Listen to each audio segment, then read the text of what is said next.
আপুনি কোনো কামত আজি কঠোৰ পৰিশ্ৰম কৰিছে কালি সফল হোৱাৰ কাৰণে এনেকুৱা মনোভাৱ থাকিলে কি হ'ব? আসসালামু আলাইকুম, হেল্ল' গাইজ, মই মিনা পাৰভিন। আজি কাম কালি সফল এনেকুৱা মনোভাৱ মনৰ পৰা দূৰত পেলাই দিয়ক। আপুনি যদি সফল হ'ব বিচাৰিছে বিনা স্বাৰ্থে আপোনাৰ কাম কৰিব লাগিব।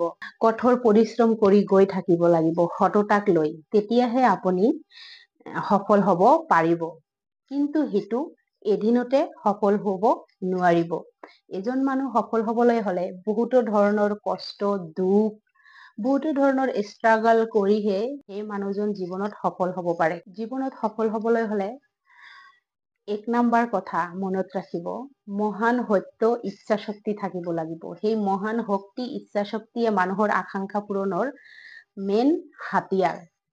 নিজৰ মনটো শক্তিশালী কৰিব লাগিব। নিজৰ মনত হচলা ৰাখিব লাগিব। হচলা এৰি দিলে নহব।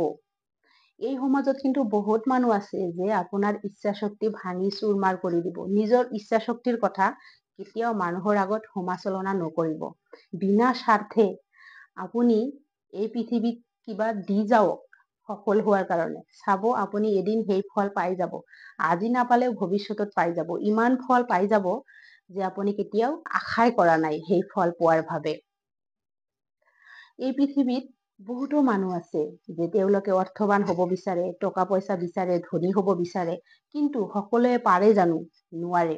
যিসকল ব্যক্তি বুদ্ধিমান, কঠোৰ পৰিশ্ৰম কৰিব পাৰে, সততাৰে, নিজৰ মনৰ একাগ্ৰতাৰে, তেওঁলোকেহে জীৱনত সফল হ'ব পাৰে। সফল হ'বলৈ হলে বহুত কুৰবানী দিব লগা হয়। নিজৰ জীৱনৰ সোঁফাল, বাওঁফাল, আগফালৰ বহুত কিবা কুৰবানী দিব লগা হয়। তেতিয়াহে গৈ এজন মানুহ সফল হয়। সফল হোৱা ইমান সহজ নহয়।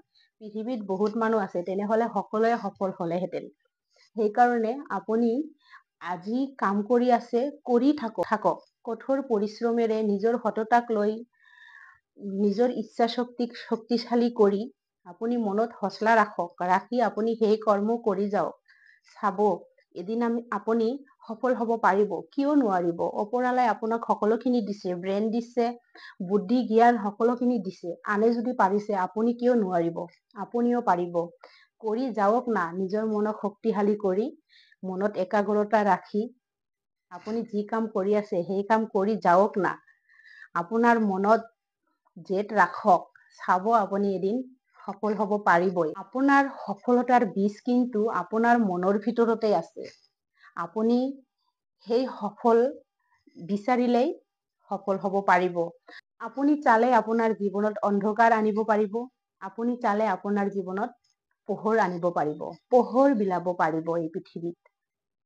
তো সকলোখিনি আপোনাৰ মাজতে আছে, নিজৰ মাজতে আছে। সেইকাৰণে বিচাৰি উলিয়াব লাগিব। ধন্যবাদ।